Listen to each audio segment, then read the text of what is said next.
Então hoje começamos o capítulo 7, referente à letra Zain do alfabeto hebraico, a espada flamejante.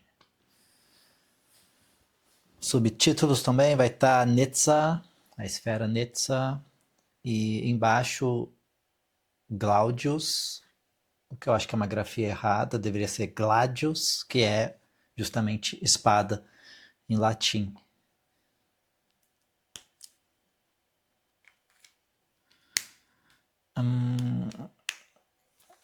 A própria letra, né, Zain, ela diz respeito à espada, à lâmina. E nesse capítulo ele vai falar sobre a natureza do número 7, sobre o que é o quê? A junção do 3, daquela trindade divina que ele já repetiu incansavelmente, com o quaternário, que é a manifestação física. Por isso que o número 7 é tido como um número muito especial em magia. A soma, então, o encontro, né, do divino com o físico, algo mais do espiritual, da natureza espiritual da Trindade, com a natureza manifesta do número 4. E essa relação do 7, então, é algo que a gente vê acontecendo, pelo menos a forma que nós fomos dividindo, né, categorizando a natureza, ela aparenta sempre levar essa divisão em número 7, com a questão dos ciclos lunares serem em 7, uma semana, e logo quando fazem também a divisão já da escala musical em 7 notas. E vão dividindo também em 7 cores principais, e 7 está para todo lado, a gente já sabe disso. Inclusive, antes de terem descoberto os novos planetas, eram 7 astros que eram considerados. E isso está presente ainda, né? No estudo hermético, a gente considera 7 astros. Existe vamos pôr, um neo-hermetismo que vai trazer Urano, Netuno, Plutão, mas o tradicional vai até Saturno. E então, começando o capítulo, ele fala assim: o setenário é o número sagrado em todas as teogonias e em todos os símbolos, porque é composto do ternário e do quaternário. O número 7 representa o poder mágico em toda sua força. É o espírito protegido por todas as potências elementares. É a alma servida pela natureza. É o Sancto Regnum, de que falam as clavículas de Salomão.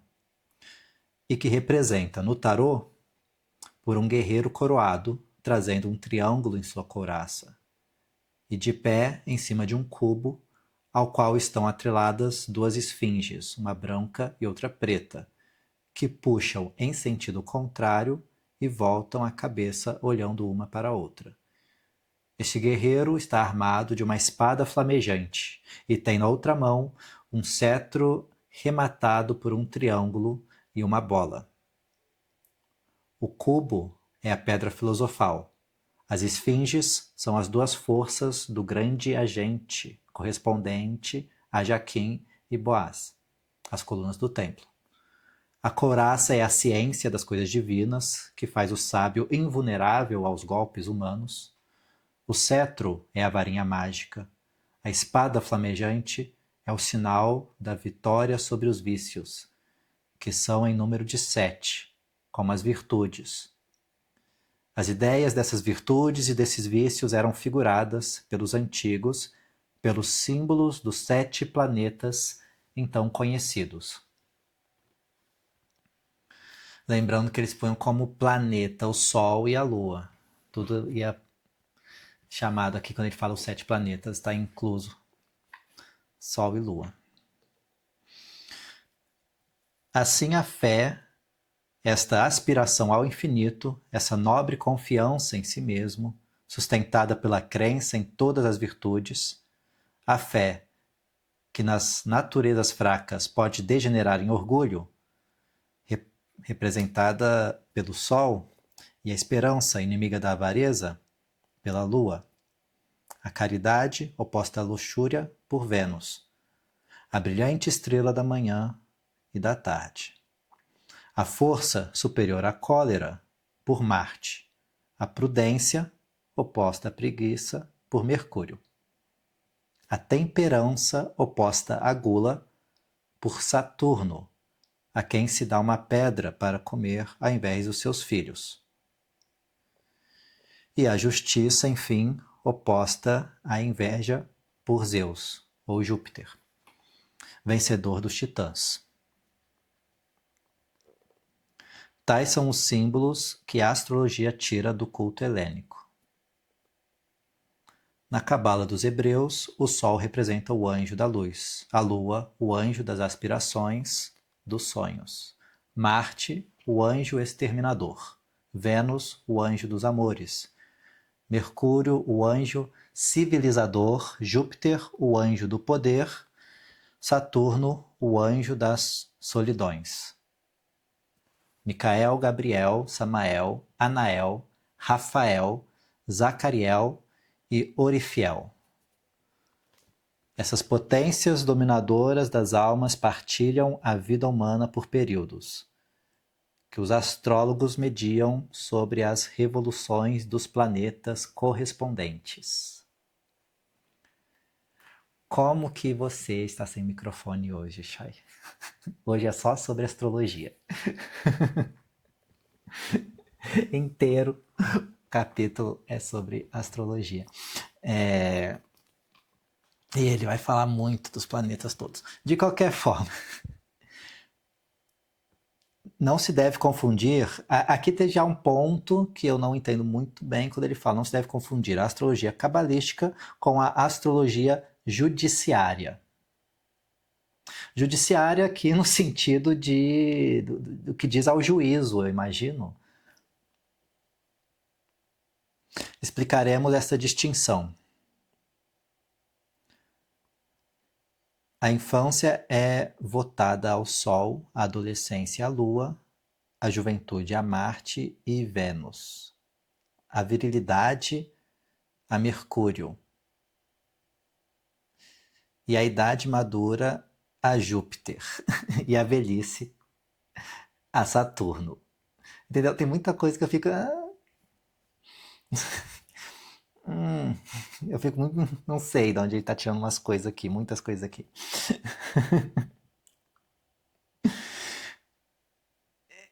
Então,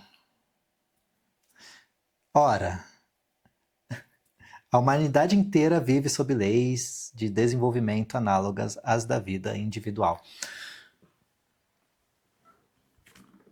Uma coisa que eu acho que o Levi muitas vezes perde, mas também que é coisa da tradição dele, da época dele, é que ele fica muito óbvio, né? A gente também, muitas vezes, a gente cai no mesmo lugar de ficar com uma ótica muito voltada para o helenismo e para uma cultura, então, greco-romana. E aí, quando você pega tradições mágicas ou mais antigas, ou indo ali para sua origem, né, como lá para o Egito ou para a Suméria, vai ser bem diferente, né? Muitas dessas leituras vai ser bem diferente. Agora, o que eu acho de verdade é que o Levi não sabia muito de astrologia. Né? Acho que sabia pouquíssimo, inclusive. Ah, sabia alguma coisa, mas no geral essa de Saturno por ser temperança e gula, voltando antes, da onde que. É porque ele quer pegar ali a mitologia grega, que vai falar que Saturno, né, comia os filhos, etc.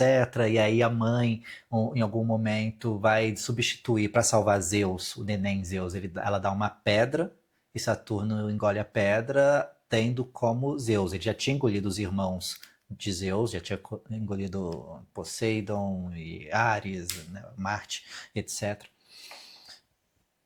Mas isso é meio. Enfim, pois como. Ele quer forçar uma proximidade. Tipo, Saturno ele fala sobre falta, né? Saturno ele falaria sobre fome também, né? uhum, Então, acho que é oposição à gula, mas sei uhum. lá.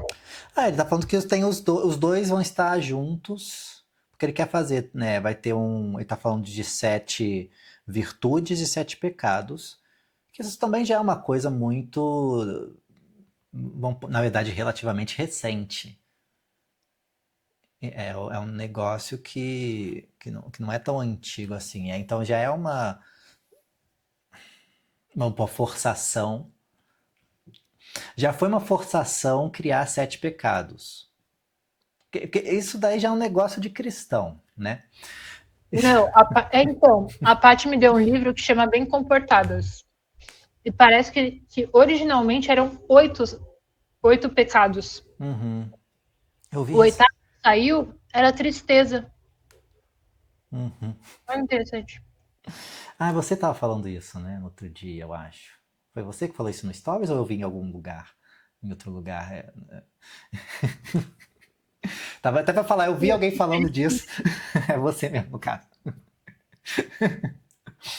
Então, por que que tira um. Ali deve ter umas explicações, porque tirar a tristeza, talvez porque todo mundo é triste, né? Como é que vai ser pecado ser triste? Mas é aquela coisa que eles falam, como já repeti, é martelada hermética. O negócio não encaixa muito bem, aí tem que bater e forçar o negócio para encaixar ali, porque não tá entrando muito bem. Tudo tem que. Tem essa coisa da galera muito hermetista, tudo tem que encaixar bonitinho. Aí não encaixa bonitinho, aí você dá umas marteladas até que encaixa. Aí, e isso acontece muito em quase todo tratado de magia. Se você conhecer o suficiente. E esse que é o problema. Uma hora você começa a conhecer o suficiente, ser suficientemente estudado para começar a problematizar tudo. Não tem um negócio que você fala, aqui tá isso aqui, tá perfeito. Quanto mais a pessoa falar, que aqui eles propõem explicar tudo. Então, quando tem uma obra que vai se propor a explicar tudo, vai estar cheio de coisa. Vai estar cheio de coisa que você vai ficar, não sei. Até isso dos anjos aqui cabalísticos, eu não sei se é bem assim como ele põe. Mas eu concordo, né? Mercúrio civilizador. Agora,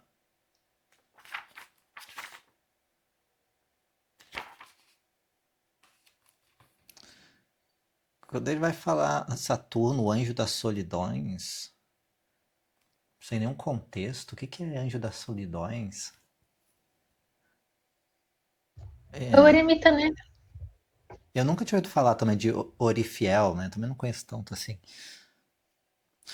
De qualquer forma, o próprio Samael tem um monte de discussão sobre o que que é esse Samael. Tem alguns que vão pôr ele como outros rolês aí.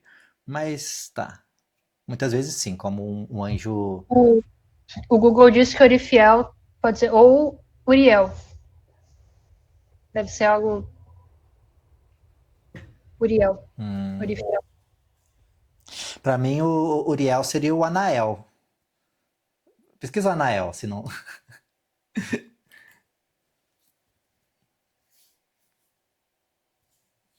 Não? Nada? Ariel. Hum, hum. Urifiel como Uriel, tá bom. Deve ser então. Realmente estava sentindo falta do Uriel, até pois será que é o Anael? Certo. E aí ele vai falar de explicar a diferença, mas ele não explica em nenhum momento qual que é a diferença dessa astrologia cabalística com a judiciária, que ele também não se dá o menor trabalho de falar o que diabos é uma astrologia judiciária. Aproveita e joga no Google aí, astrologia judiciária. Não vai achar nada. Vai achar alguém perguntando sobre isso, não é?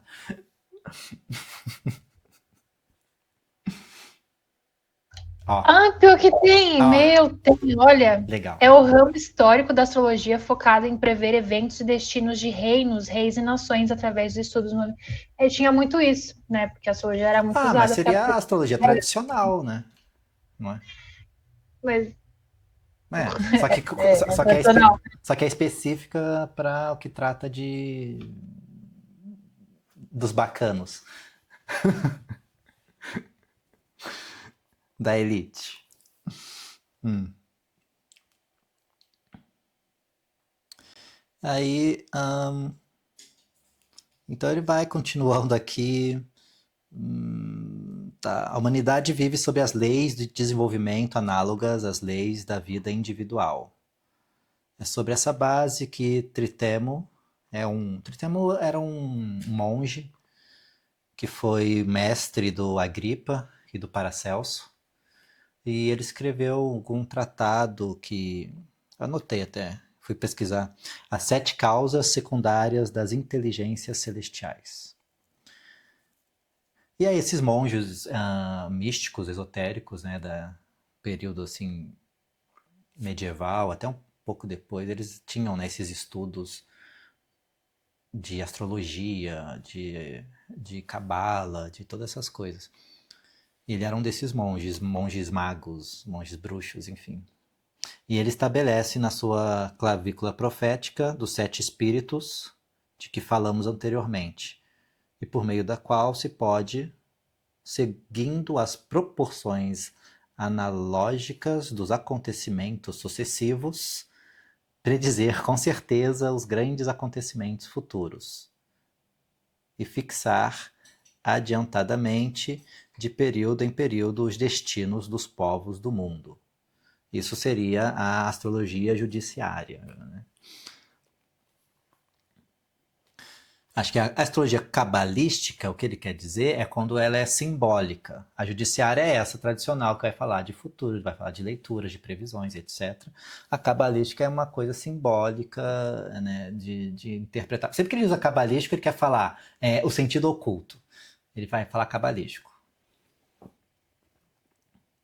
Então, São João, depositário da doutrina secreta do Cristo, consignou essa doutrina no livro cabalístico do Apocalipse, que ele representa fechado com 7 selos.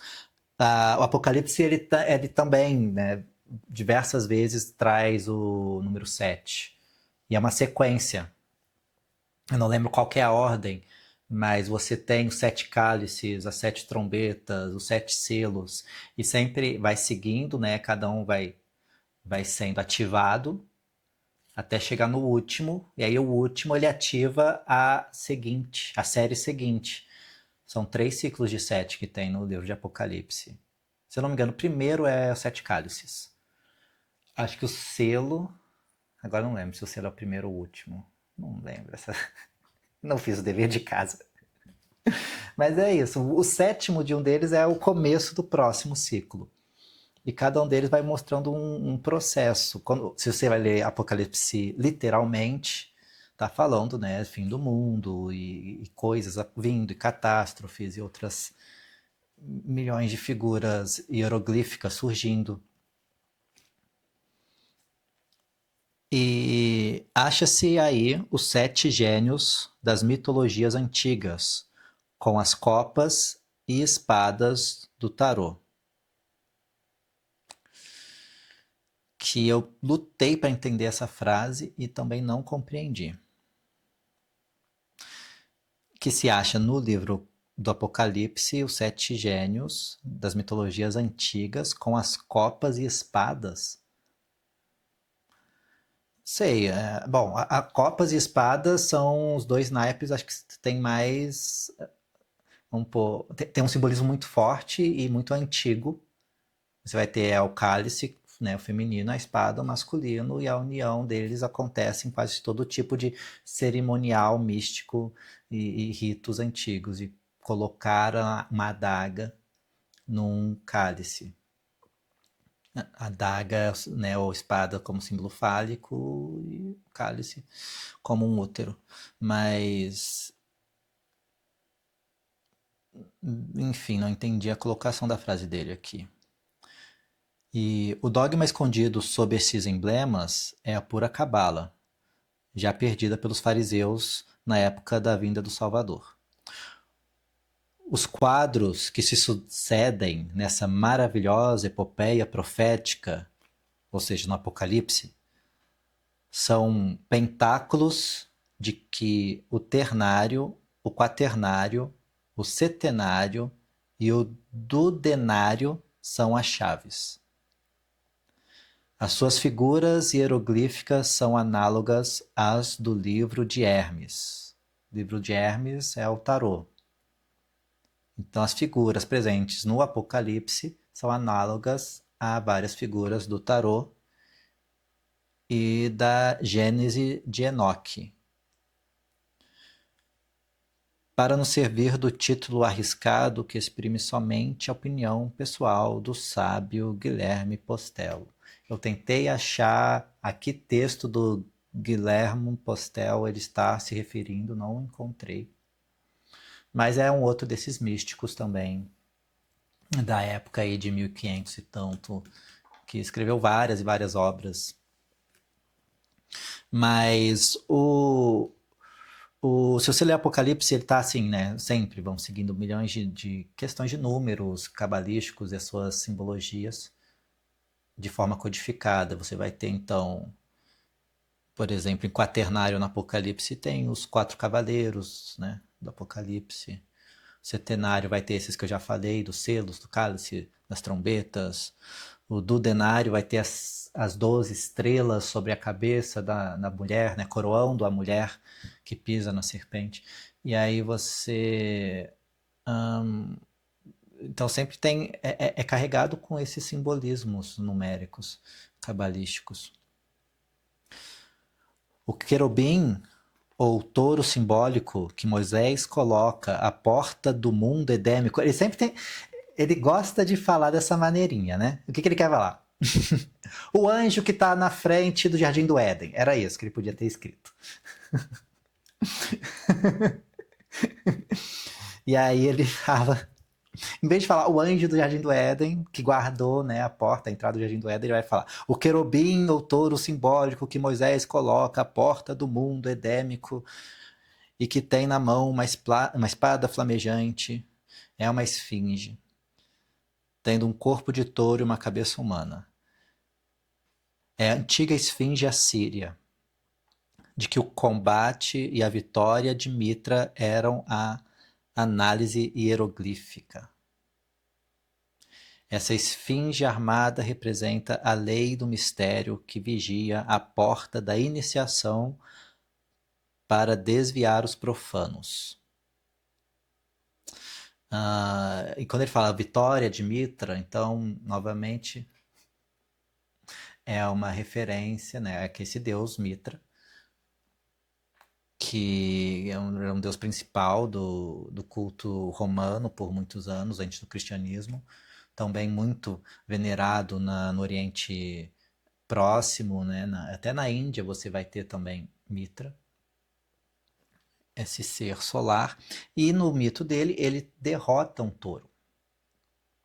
Então ele está falando que aqui tem um simbolismo também de Mitra derrotando o touro como um iniciado superando, né? Vencendo o guardião da porta da iniciação.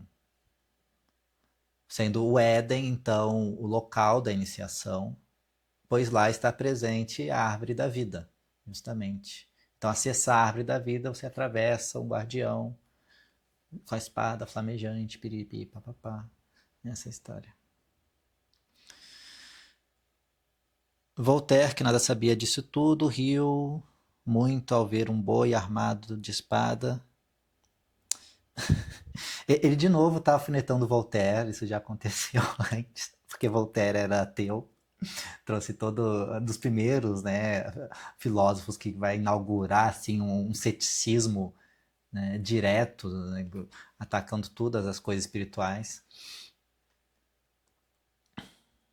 Então, que teria ele dito, né, que teria Voltaire dito se tivesse visitado as ruínas de Mênfis e Tebas e que teria a responder aos seus insignificantes sarcasmos, tão apreciados na França.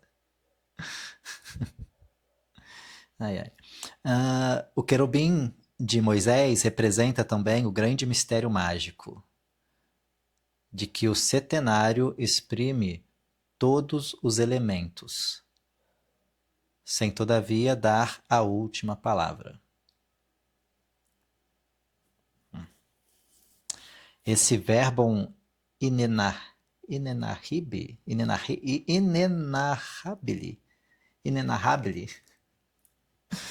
o verbo que não pode ser pronunciado, dos sábios da escola de Alexandria, essa palavra que os cabalistas hebreus escrevem, né, Yod-He, Vav-He, e traduzem por, enfim, tem uma outra palavra hebraica que é ararita, exprimindo assim a triplicidade do princípio secundário. Não, ó. Pera aí que eu tenho que respirar para essa parte. Essa parte é boa. Essa palavra que os cabalistas hebreus escrevem como, né, o tetragramaton e traduzem pelo ararita, exprimindo assim a triplicidade do princípio secundário, o dualismo dos meios e a unidade tanto do primeiro princípio como do fim, depois também a aliança do ternário com o quaternário, numa palavra composta de 4 letras, que formam 7 por meio de uma tríplice e uma dupla repetição. Essa palavra se pronuncia ararita.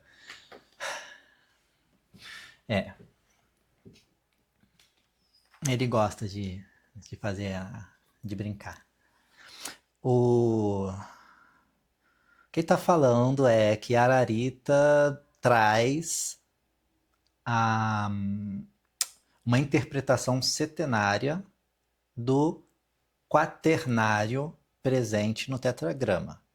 O tetragrama é um quaternário. A gente estudou no capítulo 4 a natureza do 4 e as suas letrinhas. Yod, Re, Vav, Re. Yod, primeiro princípio, né, primeiro impulso. Yod, Re, o Re é o que recebe, que pode receber o impulso. Vav vai ser como a união desses dois, o que é a união de Yod e Re. E o segundo Re, o produto final, a manifestação. Em tarô, tradicionalmente, eles vão pôr o Yod como os reis, Re como as rainhas, Vav, cavaleiro, e o segundo Re como valetes. O pajens, ou princesas no tarô do Crowley. E cada um vai ter um elemento, né? Fogo, água, ar e terra. Acho que é isso, seria isso. Agora, quando ele traz então o ararita ali, escrevem Yod-He e traduzem por ararita. O ararita são 7 letras hebraicas. Que vai ter o Aleph, vai ter o Yod, vai ter... O Aleph se repete 3 vezes. Então você vai ter letras que se repetem 3, vai ter outras letras que repetem 2.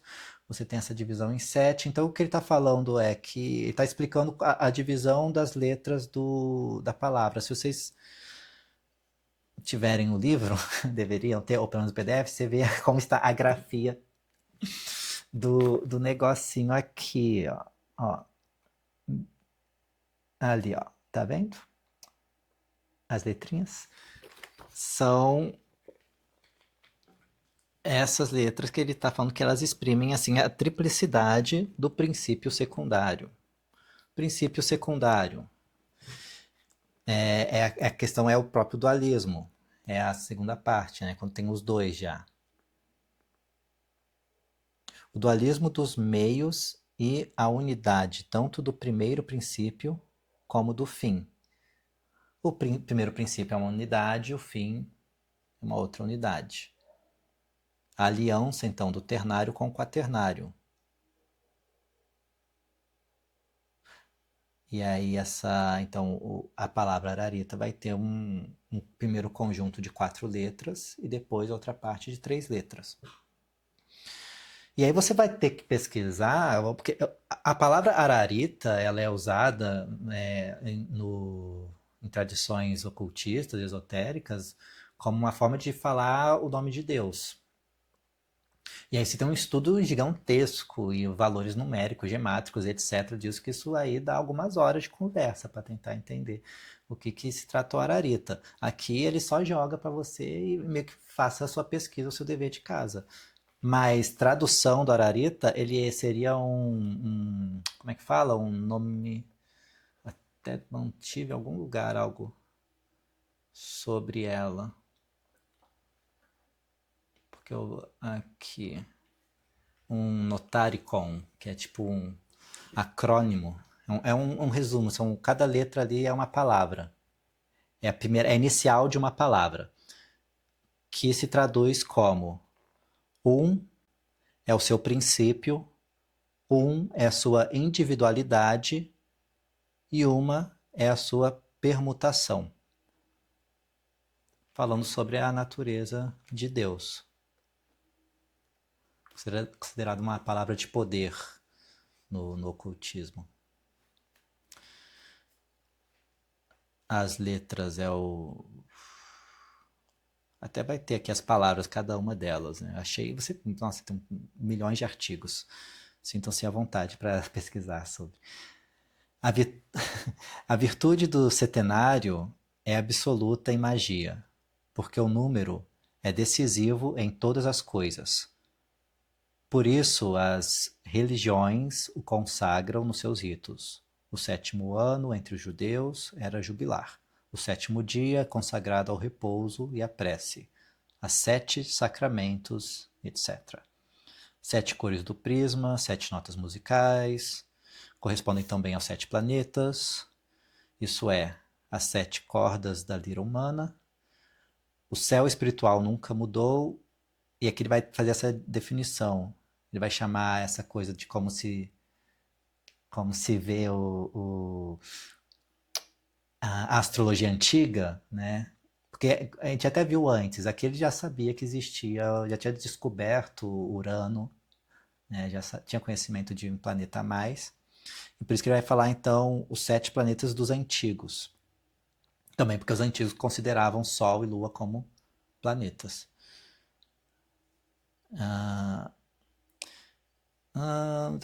Os 7 planetas, com efeito, não são mais do que símbolos hieroglíficos dos laços das nossas afeições. Fazer um talismã do Sol, da Lua ou de Saturno é prender magneticamente a vontade prender magneticamente a vontade a signos que correspondem aos principais poderes da alma. Então, é uma coisa como se fazer um talismã faz a sua vontade estar conectada, então, ao signo que esse representa, que aquele planeta representa. Então, ok, pode ter um tanto da energia do astro em si, mas tem um tanto da sua vontade que percebe essa dinâmica simbólica. Então você fortalece a sua vontade ao fazer um talismã ou consagrar algo a um planeta. É a sua vontade que faz a conexão. Como a gente fala, prender magneticamente a vontade a signos que correspondem aos principais poderes da alma. Consagrar uma coisa a Vênus ou a Mercúrio é magnetizar essa coisa numa intenção direta, quer de prazer, quer de ciência ou proveito. Os metais, animais ou perfumes análogos são, nisso, nossos auxiliares. Aqui ele está dando a receita de bolo para fazer magia.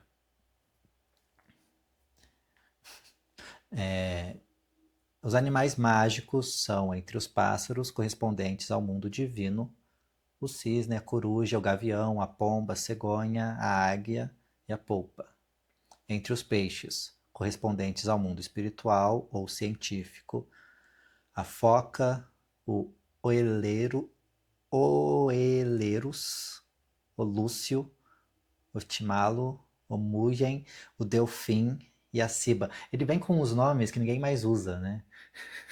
Tudo nome antigo, nome de que ele pegou lá do Agripa, provavelmente. Nome medieval, de animais medievais que ninguém mais utiliza, enfim. Tem o delfim também, que é o golfinho. Esse eu sei. O outro eu não sei.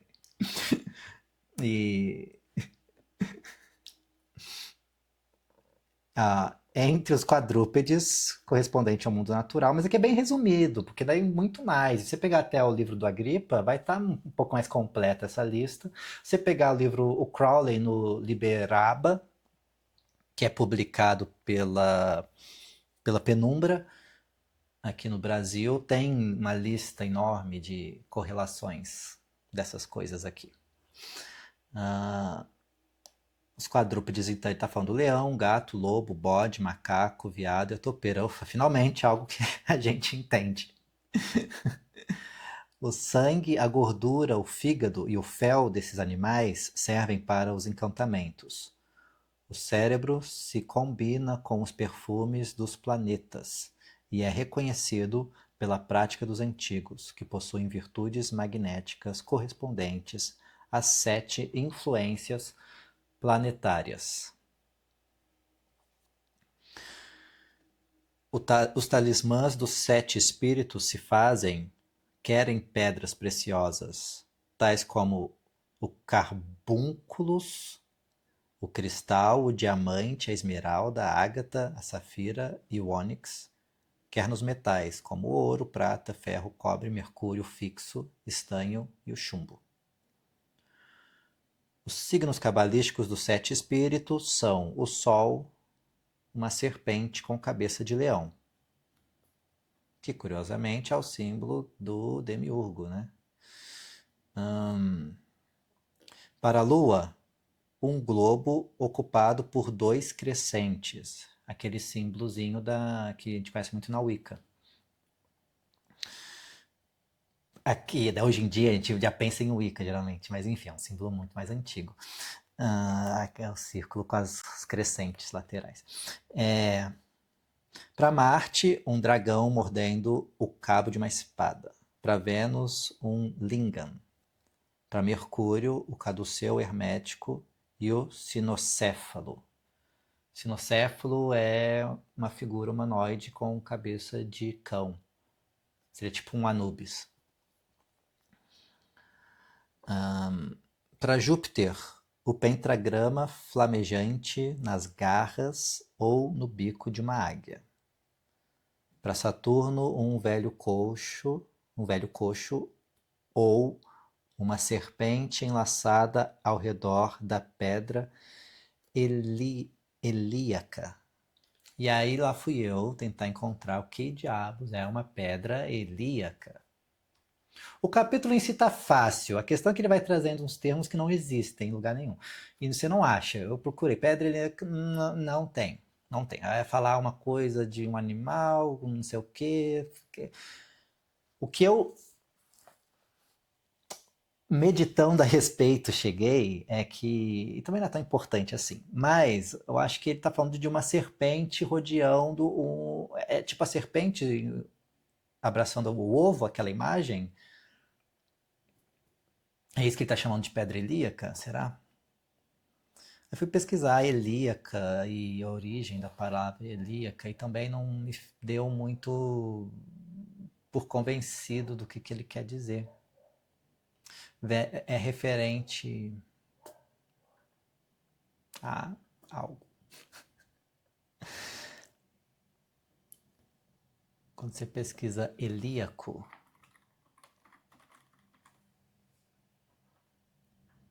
e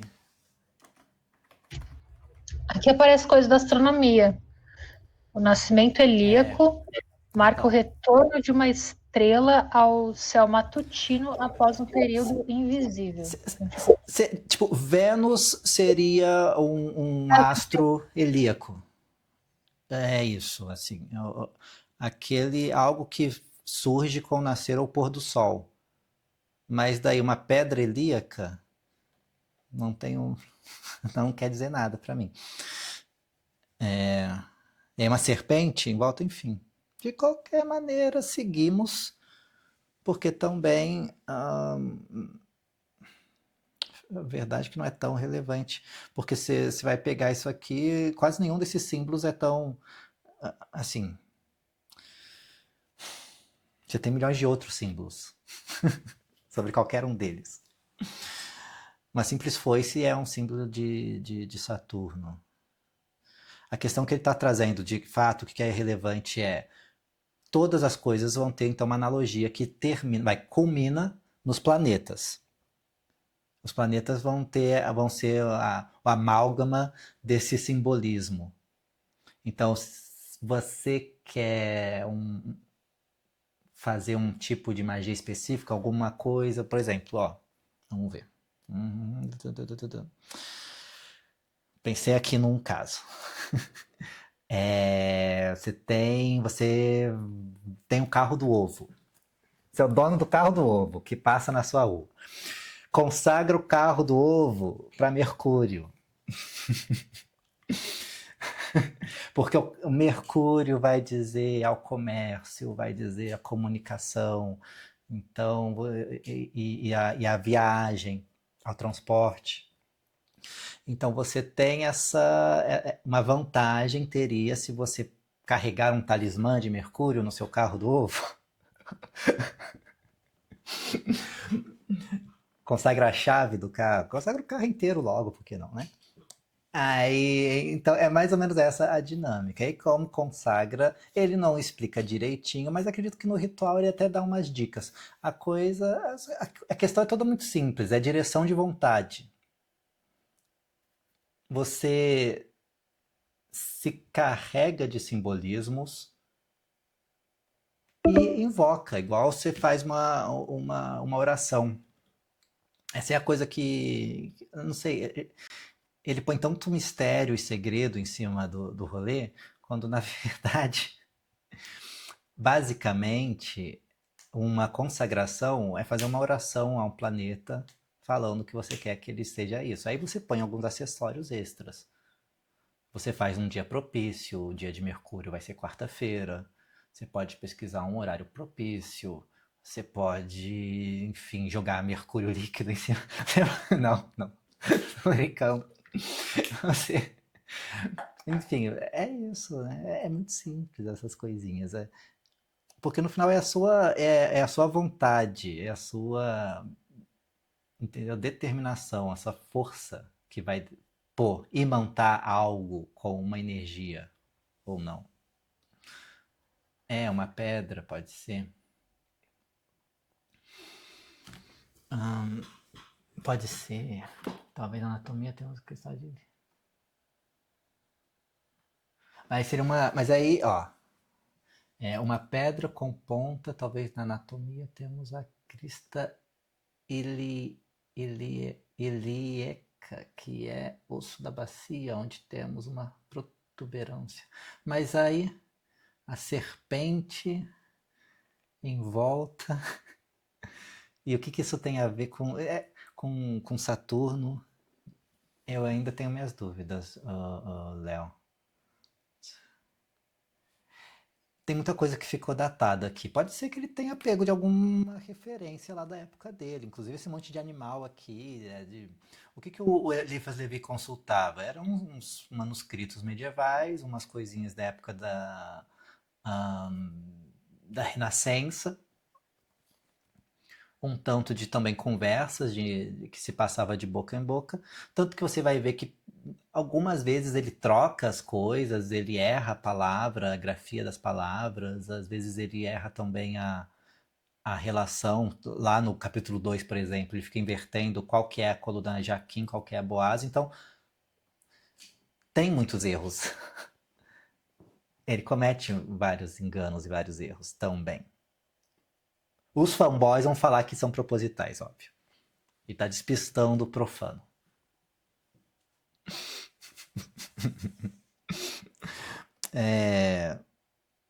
Todos esses signos se acham nas pedras gravadas dos antigos e, particularmente, no talismã das épocas gnósticas, conhecido sob o nome de abraxas. Aqui também fica um pouquinho.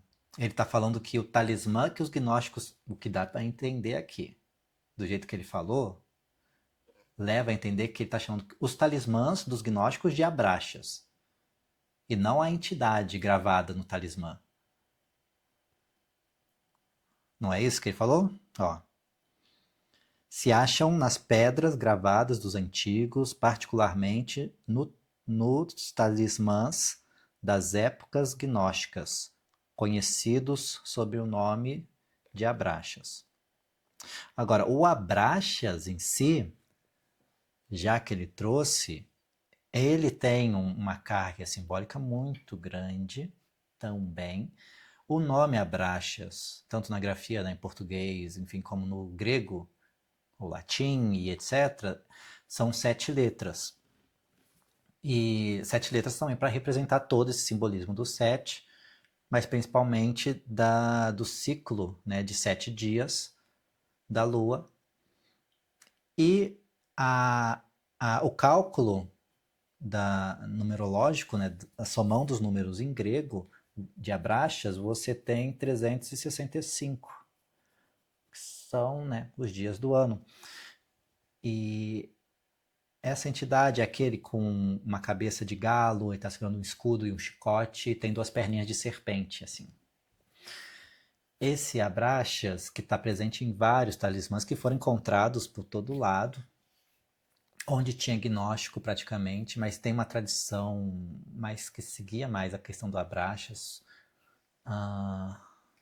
os basilidianos, se eu não me engano, haviam várias tradições.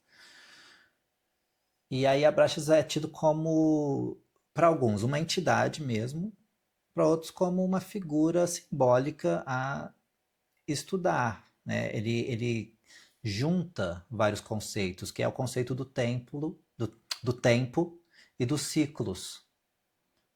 Então você é quase como que aquele símbolo de... seria o guardião do tempo. É isso. É o cara que está ali e que tudo está sob ele, assim. A matriz da realidade toda estaria talvez acima do demiurgo, imediatamente acima dos arcontes e etc. Por isso eles usavam o amuleto, isso é o que se acredita, a gente nunca conseguiu perguntar para um gnóstico o que era exatamente, mas o que se acredita é que usariam abraxas como uma proteção quase, né, contra o demiurgo, contra as influências do demiurgo. É como um crucifixo que um católico vai se apegar para tentar não cair em tentação. Então você se apega ao amuleto de abraxas para se proteger do demiurgo. Aí se pegar a foto do RX, da raio-x de uma bacia cristalina, no meio dessa figura temos um ovo, onde seria o espaço do útero e da bexiga, e a figura da bacia lembra a cabeça de uma cobra naja. Olha, não acho que é uma viagem. Pode ter descoberto alguma coisa aí, na verdade. Você tem, Léo, uma imagem disso, assim, mais ou menos? Com alguns rabiscos para mostrar onde é que eu tenho que olhar exatamente para achar essa serpente? Eu lembro quando eu fui pesquisar a ilíaca e apareceu alguma coisa de anatomia. Eu falei, não, não é isso, deixa eu. Eu, tipo, fui logo tentar achar outra coisa. Crista ilíaca.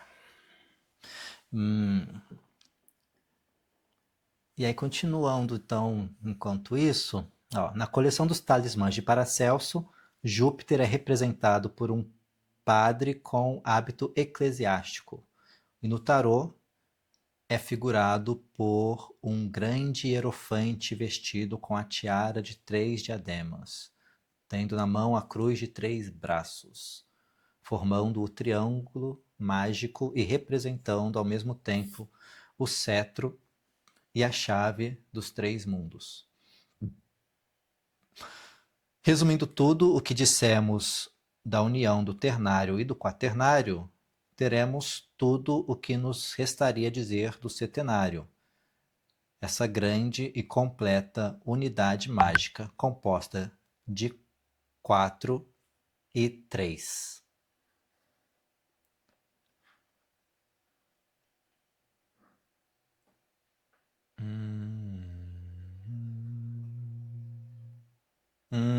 Eu tô vendo a serpente aqui. Certo. Mas espera.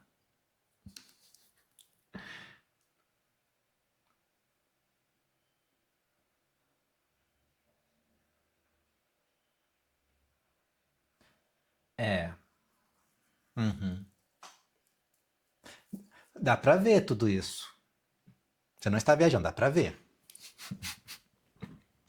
Dá pra ver. Eu não acho que. Mas eu não acho que o Levi tava falando disso, assim. Eu não sei.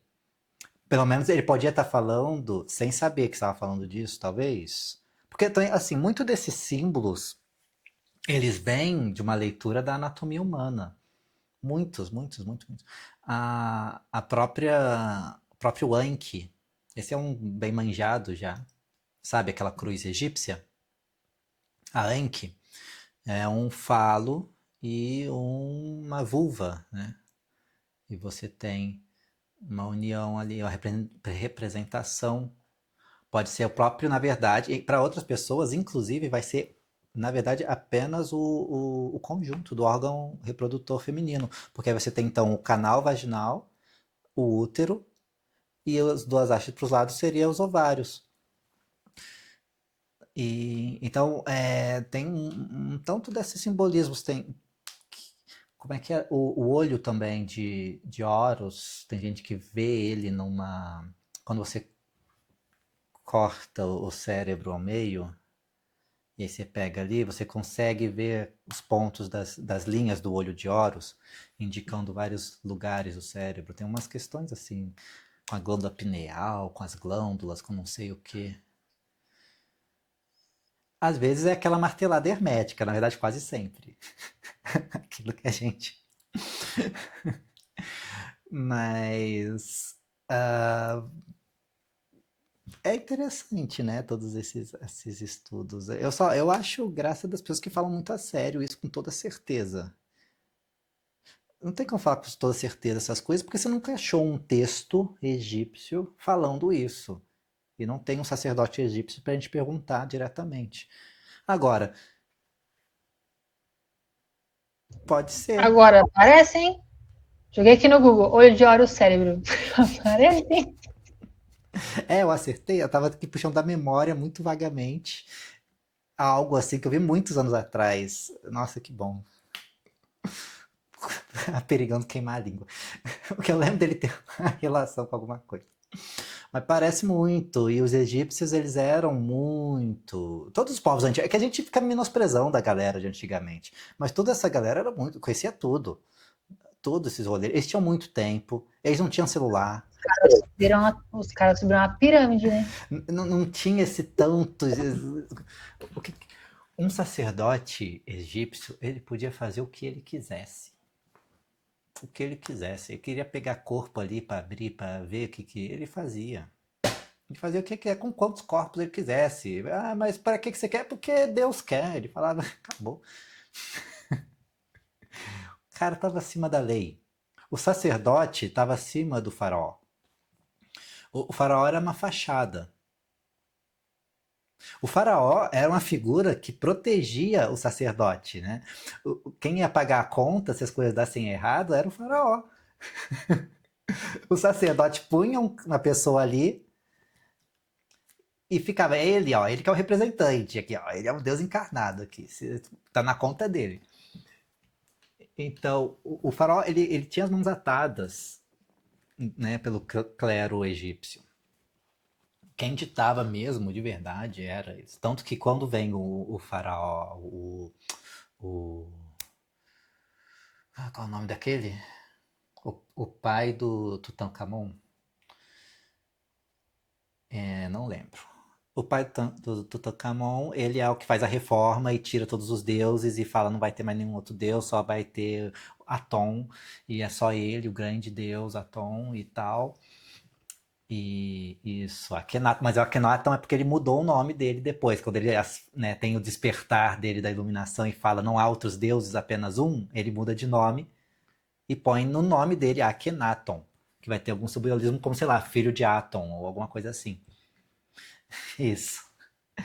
E aí os caras ficam, né, revoltados, muito putos e fazem um conchavo para quando depois que ele morre, vem o filho dele, o Tutankhamon, e aí eles matam Tutankhamon para voltar as coisas aos trilhos. É isso só que acontece. E Tutankhamon era jovem, né, era muito novo, então tinha não tinha ainda habilidades para gerir, não tinha o networking muito bem feito. Tem documentários muito bons contando sobre isso, sobre essa época e tal. Tem livro muito bom sobre isso também. Os egípcios, então, eles tinham, né, esse avanço muito, eles eram super avançados na medicina, e aí o ponto era esse, só que eles pesquisavam e olhavam toda a anatomia do corpo humano. Tanto que eles eram uns mestres de embalsamar e etc, e sabiam muito bem como preservar um corpo por milênios. Ah, então, com essa pesquisa que era feita também, o sacerdote egípcio era o médico, ele era um doutor, e ele detinha também boa parte dos ensinamentos secretos, né, das iniciações egípcias era o conhecimento de medicina, de anatomia e etc. Só que a anatomia para essa época ia além então, da parte científica biológica direta e envolvia um entendimento esotérico das partes do corpo. Então já começam a fazer relações com divindades e elementos, né, correspondências da natureza, no que eles vão aprendendo sobre o corpo humano. Provavelmente muito do que a gente hoje em dia tem, né, associando tipo de partes do corpo humano a planetas ou outras coisas assim, vem dos egípcios. Muitos também vieram lá da Suméria. Aquela galera, eles trocavam muita informação ali, tava todo mundo estudando bastante coisinha, e um trazia uma coisa para o outro. Os sábios, eles viajavam. Muitas vezes as pessoas caem numa coisa de pôr os antigos nos seus lugares e ninguém estava indo para outro lugar, ninguém estava trocando nada. Tá todo mundo ali, muito. Só porque não tinha internet. O pessoal viajava pra caramba e vinha grego pra lá. A coisa toda do Pitágoras, a ordem, né, mágica dos pitagóricos. O Pitágoras ele vai para o Egito, se inicia e volta com esses saberes matemáticos. Muito provavelmente o teorema de Pitágoras não é de Pitágoras, é egípcio. Onde é que tá as pirâmides? Não ia nem falar nada. Mas muito da filosofia, isso é bem sabido, bem conhecido, muito da filosofia grega vem do Egito. A coisa lá dos elementos, dos quatro elementos, na verdade vem do Egito. E a gente vai hoje em dia atribuir acho que é Anaxágoras, que é o filósofo grego que traz os elementos, os quatro elementos, de uma maneira concisa, os quatro elementos, né? Porque vai ter um que vai falar tudo começa pelo fogo, tudo começa pela água, Heráclito vai falar que tudo começa pelo fogo, o Parmênides vai falar que tudo começa pela água, é o Tales, não tenho mais a memória, é um desses. São todos saberes que vinham do Egito, quase todos eles iam para o Egito, recebiam iniciações, estudos, voltavam para a Grécia e repassavam esse ensinamento, fundavam suas escolas na Grécia, e é assim que foi se desenvolvendo. A coisa é que teve a tradição da Grécia, acaba que se espalhou mais porque já estava ali na Europa e porque o europeu, né, por motivos óbvios, também vai puxar o saco deles mesmos. Além de que ficou mais um pouco registrado, você tem mais coisas ali registradas, gravadas, né, escritas dos filósofos gregos. E o nome deles.